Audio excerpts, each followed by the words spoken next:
Bonsoir mesdames et messieurs, bienvenue dans cette édition d'information de ce vendredi 19 octobre 2018.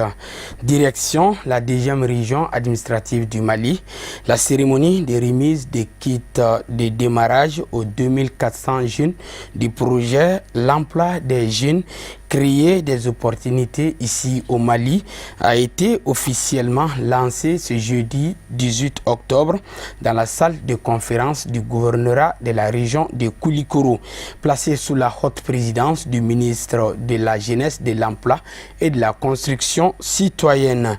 La cérémonie a enregistré la présence effective des autorités politiques, administratives, religieuses et coutumières de la région de Koulikoro. On fait le point avec nos envoyés spéciaux à Koulikoro. C'est dans le cadre de la lutte contre la migration irrégulière que l'Union européenne a mis en place un fonds fiduciaire d'urgence pour l'Afrique pour contribuer à stimuler le développement économique et la stabilité sociale en créant des opportunités pour l'emploi des jeunes, y compris des femmes et des migrants de retour.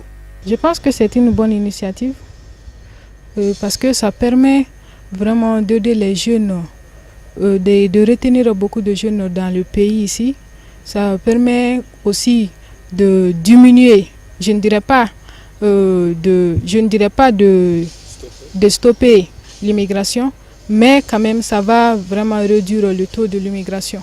Vraiment, ce que moi je peux dire à mes camarades, c'est que les kits qu'on vient de recevoir tout de suite, de vraiment doubler d'efforts, de serrer la ceinture pour vraiment la réussite des plans, de la réussite des plans d'affaires. Cette activité qui s'inscrit dans le cadre de la mise en œuvre du projet EJOM, emploi des jeunes, crée les opportunités ici au Mali, au titre de l'année 2018, allant dans le sens de la réinsertion socio-économique des jeunes de Kaï, Koulikoro, Gao et du district de Bamako, en créant des opportunités d'emploi pour 8620 jeunes à travers des chaînes de valeur, horticole, gestion des déchets, agroalimentaire et artisanat utilitaire. Les activités du projet vont contribuer à créer des opportunités d'emploi pour 8620 jeunes bénéficiaires à travers le développement des chaînes de valeur, horticole, la gestion des déchets, de l'agroalimentaire et l'artisanat utilitaire dans les régions de Kaï, Koulikoro, Gao et le district de Bamako. L'emploi des jeunes est le premier souci dans tous les pays du monde. Notre gouvernement n'y fait pas exception. C'est d'autant qu'il représente en fait le remède aux maux sociaux, en particulier la pauvreté et la marginalisation, qui ne peuvent être éradiqués que par une solidarité sociale effective et agissante, fondée sur un partenariat entre les autorités publiques, les collectivités locales, le secteur privé et les tissus associatifs.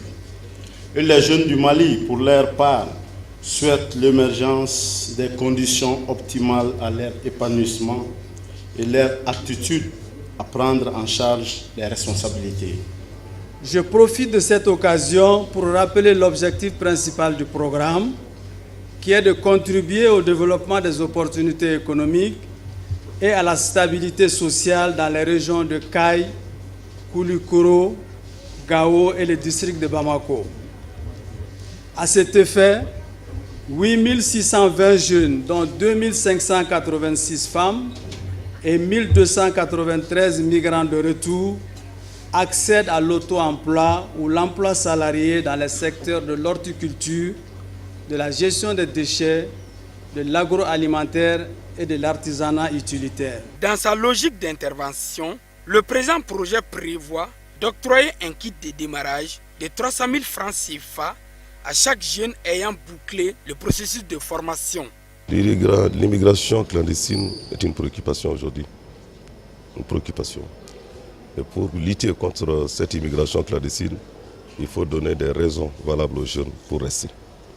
Voilà pourquoi à travers les jeunes, il y a un projet financé à hauteur de 13 milliards de francs CFA, dont 20 millions d'euros de l'Union européenne, 727 000 euros à travers la SNV et la pêche avec 104 000 euros.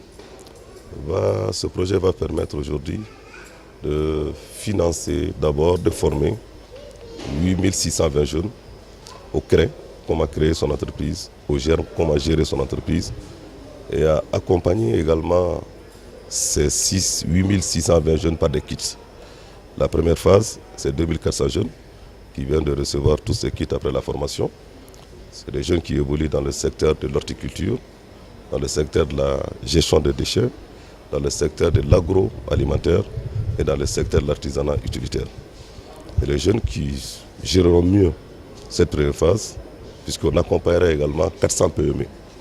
400 PME, dont certaines auront des financements de 750 000 jusqu'à hauteur de 7 500 000 francs CFA. Donc ça veut dire que le gouvernement œuvre à ce que l'emploi des jeunes, l'employabilité des jeunes, l'insertion socio-économique des jeunes avec nos partenaires de l'Union européenne pour que cela devienne une réalité. Et cela peut également contribuer à freiner l'immigration clandestine qui a fait beaucoup de mal. A noter que le consortium d'agences composées de la SNV, d'ICO Coopération, de WAST et de l'APEJ a bénéficié de 20 millions d'euros, soit 13 milliards de francs CFA sur ce fonds pour la mise en œuvre du projet EJOM. Retour à Bamako, la cérémonie officielle de clôture de la formation des unités de police constituées au sein de la police malienne s'est déroulée ce vendredi 19 octobre au groupement mobile de Bamako, à Tomikorobougou, en commune 3 du district de Bamako. C'était en présence du représentant du directeur général ainsi que des cadres de la police nationale, des responsables de l'école de maintien de la paix à Lune-Blonbey et du représentant de la République fédérale d'Allemagne. Fatmata Kane et Ibrahim Koulibaly ont suivi pour Chérif La TV. Les rideaux de la formation des unités de police constituées à la police nationale sont tombés avec un effectif de 140 éléments du groupement mobile de sécurité, tous prêts à exercer leur métier. 7 semaines, dont 2 ont été consacrées aux cours magistraux et 5 semaines de pratiques de tout genre relatives au système des Nations Unies. L'objectif principal de cet atelier est de contribuer aux effets nationaux et internationaux dans le but de soutenir la paix. L'occasion est pour ma modeste personne, représentant les stagiaires en tant que commandant FPI de ce contingent, de me réjouir de l'issue heureuse de cette formation, une formation réussie à tout égard. Parlant de la présente formation, par ma voix, je m'en vais vous confirmer la satisfaction totale et entière de l'ensemble des stagiaires ici présents aux travaux de cet atelier avec des outils théoriques techniques. Ce succès est aussi réalisé grâce aux compétences avérées des formateurs que vous êtes. Je voudrais parler des instructeurs permanents et non permanents de l'école de maintien de la paix à Lune-Blonbey, qui n'ont ménagé aucun effort pour nous entretenir, nous dispenser, nous coacher, nous manager et enfin nous former sur bien des domaines en lien avec nos missions futures. Je peux vous rassurer que les connaissances acquises au cours de ces semaines de formation ne souffriront d'aucune ambiguïté pour la restitution fidèle et la mise en pratique de ces techniques dès le retour dans nos unités respectives pour qu'elles soient profitables à ceux qui n'ont pas encore eu la chance de participer à ce genre de formation. Lors de cette cérémonie, les participants ont tenu à procéder à la démonstration des exercices de stimulation, qui sont notamment la progression simultanée, le relais dépassé, le maintien d'ordre MO, le contrôle des véhicules, entre autres, avant la remise de leur attestation. Financée par la République fédérale d'Allemagne à travers l'école de maintien de la paix et l'Institut des Nations Unies pour la recherche et la formation, elle vise à renforcer les capacités des éléments du GMS. Je tiens d'abord à remercier la République fédérale d'Allemagne qui a bien voulu financer entièrement cette formation. À mes stagiaires, je vous dis bienvenue dans la grande famille de l'école de maintien de la paix et du système des Nations Unies. C'est le lieu de remercier tous les acteurs qui ont contribué à la réussite de cette formation, du bailleur à nos différentes institutions, sans oublier les instructeurs permanents et temporaires de l'école, qui ont permis d'atteindre un résultat tant élogieux. Je suis convaincu que les résultats ont été atteints à en croire les feedbacks de certains d'entre vous. Il vous appartient à présent de mettre en pratique les enseignements reçus sur les diverses thématiques. Je ne doute pas un seul instant des capacités intellectuelles et professionnelles qui, j'en suis convaincu, profiteront à vos futures missions. Vous devez donc être respectueux vis-à-vis des exigences du système des Nations Unies et du droit international afin de mériter la confiance de vos homologues sur le terrain. Notons que ce stage de pré-déploiement de 140 participants allant du 3 septembre au 19 octobre a vu une participation d'une dizaine de femmes. Comme tous les jours, aujourd'hui, nous nous intéressons à un sujet relatif à la réparation des téléphones portables. Il s'agit notamment des smartphones et autres tablettes tactiles dans la capitale Bamako. Une de nos équipes de reportage a fait le tour de la ville pour s'enquérir de leurs conditions de travail. C'est un dossier réalisé par Sadio Sidibé, Abdoulaye Sougoudou et Mariam Traoré. Youssouf Sidibé est réparateur de téléphone et père de 6 enfants. Il a vite embrassé ce métier par amour depuis qu'il était collégien et du coup il commença petit à petit à se former grâce à l'aide d'un de ses grands frères il y a 10 ans. L'importance de ce métier lui permet de gagner son pain quotidien. Comme tout le monde ne sont pas égaux dans le travail, quoi. Sinon ce que moi je gagne dedans, ça me permet de faire toutes mes dépenses quotidiennes vraiment. J'avais un ami à qui je l'assistais de temps en temps quand je quittais à l'école. C'est à travers de ça que moi-même je me suis engagé dedans. Donc c'est venu comme ça. Ça vaut 10 ans maintenant. Je suis marié, père de 6 enfants. Ici, nous sommes à Malitelda où ces gens qui évoluent dans la réparation des téléphones sont également actifs afin de gagner leur vie quotidienne. Ils travaillent sur des spécialités différentes, comme c'est le cas de celui-là dont la spécialité est uniquement axée sur les écrans tactiles. Lorsqu'un téléphone est déprogrammé par exemple, vous nous amenez ça,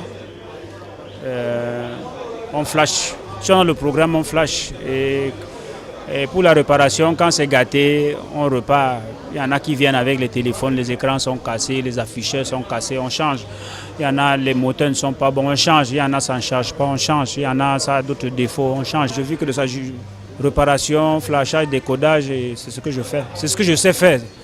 C'est ce que je sais faire. Je ne vis que de ça. Je vis du téléphone. Au dire de certains réparateurs de téléphone, la main-d'œuvre varie selon le mauvais état du téléphone. Ça dépend du problème du téléphone. Par exemple, il y a des téléphones où on peut réparer même à 200 000. Par exemple, si vous avez un S8, par exemple, si l'écran est cassé, si peut-être l'afficheur est cassé, l'afficheur coûte cher. L'écran, par exemple, ça va dans les 150 000. Mais si j'achète l'écran et que je monte, tu dois me payer. Il n'y a pas un prix fixe. Par exemple, quand vous venez réparer un micro ou bien un queue de charge ou bien un écran, c'est tout à fait des prix différents. Voilà. Pour le chargeur, tantôt on fait ça à 2000 francs, le micro à 2000 francs. L'écran, s'il s'agit de changer intégralement, il y a des écrans qui vont dans les 40 000, 50 000, ça varie entre les différents téléphones. Ce que vous voyez ici, là, ça, on colle le Samsung original avec ça. Bon, s'il s'agit des Tecno, les autres téléphones, on les colle avec ça aussi. Oui, ça c'est avec les Tecno, les petits téléphones. Bon, les Samsung et les smartphones, comme vous disiez, les smartphones, là, on les colle avec ça. Oui, c'est ça la différence. Est-ce que vous rencontrez des difficultés de temps en temps? Oui, de temps en temps, oui. Parce que des fois, on achète des pièces qui ne sont pas compatibles ou bien qu'on les monte. Après 2 ou 3 heures, la personne revient avec quoi. Comme on l'a dit, il n'y a pas de sous-métiers, mais de sortes gens. Actualité hors de nos frontières. Après plusieurs jours de falses hésitations, Donald Trump a admis jeudi le probable mort du journaliste Jamal Khashoggi et promis des sanctions très lourdes en cas de responsabilité avérée des autorités saoudiennes dans son assassinat. Le changement de ton de la Maison-Blanche intervient alors que de nouvelles révélations semblent confirmer l'intervention directe de Mohamed Ben Salman dans l'assassinat de Khashoggi. Pour plus de précisions, suivons ce commentaire signé Amadou Diallo. Le discours de la Maison-Blanche a changé, observe Veil. face aux voix de tous bords exigeant du président américain qu'il demande des comptes à l'Arabie Saoudite après la disparition de Jamal Khashoggi, le gouvernement Trump a opéré un virage jeudi dans sa gestion de l'affaire, écrit le journal. Alors qu'il semblait ne pas vouloir froisser son allié historique au Moyen-Orient, Donald Trump a finalement admis jeudi dans un entretien au New York Times, le journaliste saoudien résident américain et très critique envers Riyad était probablement mort. À moins d'un miracle, je dois reconnaître qu'il est mort, a-t-il dit, se basant sur des informations de diverses provenances. Un peu plus tard, avant de s'envoler pour le Montana, le président américain a averti que les conséquences seraient très graves si la responsabilité des autorités saoudiennes et notamment du prince héritier Mohammed Ben Salman était confirmée. C'est mauvais, très mauvais, a-t-il déclaré selon USA Today. Le président n'a pas précisé les mesures que pourrait prendre son gouvernement, nuance le quotidien, mais les parlementaires ont suggéré une série de mesures allant de sanctions économiques au gel des ventes d'armes à l'Arabie Saoudite. Plus tôt dans la journée, le secrétaire américain au Trésor, Steven Mnuchin, avait annoncé via Twitter qu'il ne se rendrait pas à la grande conférence économique organisée à Riyad la semaine prochaine, venant grossir la liste de leaders politiques et de patrons de Wall Street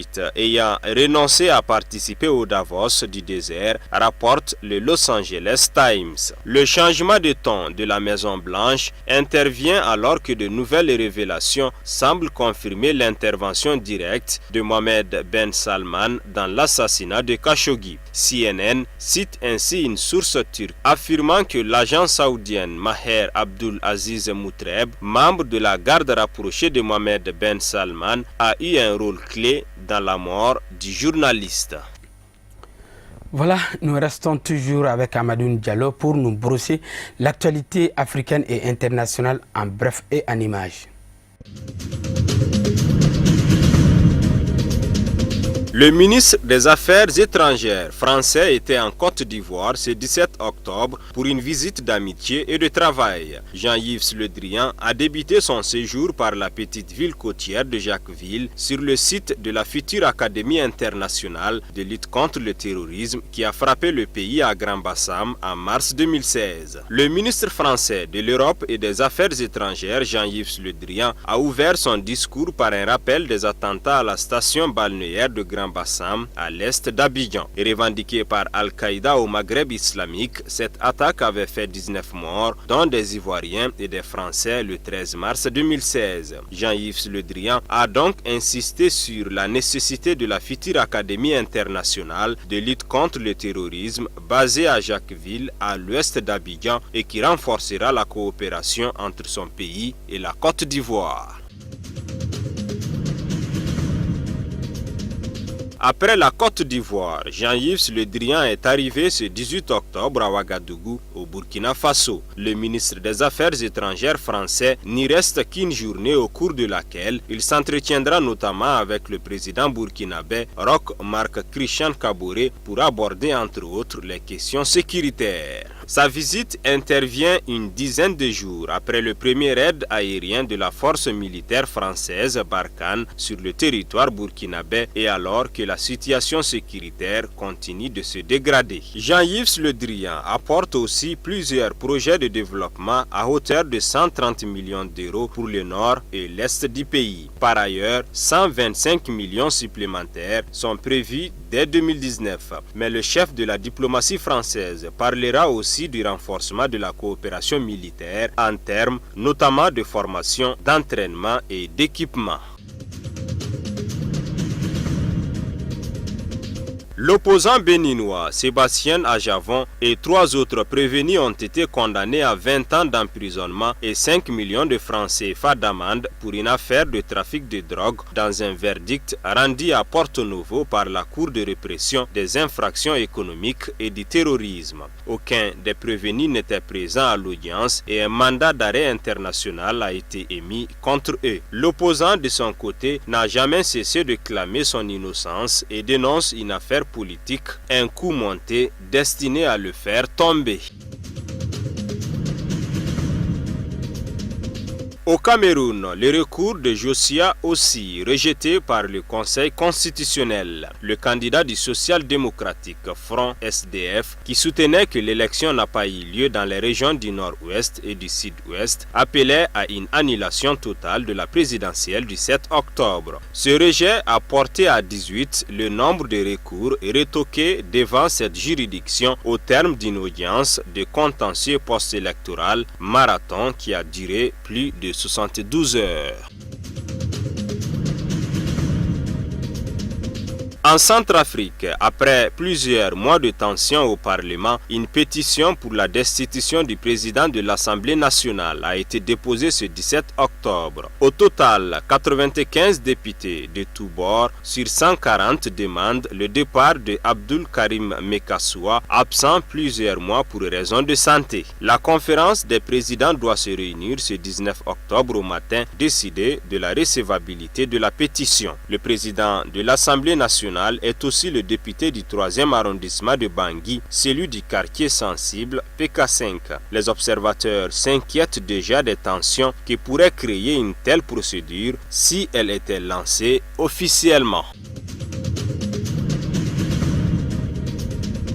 L'Angola a expulsé au moins 250 000 migrants congolais en situation irrégulière au cours des 15 derniers jours. Ce chiffre risque d'augmenter et les autorités congolaises sont dépassées par la vague. Cette foule s'entasse dans des petites villes frontalières sans infrastructures adaptées pour les accueillir. Sur le terrain, les humanitaires s'organisent. Les différentes agences des Nations Unies et les ONG sont en train d'évaluer la situation pour fournir la réponse la plus adaptée.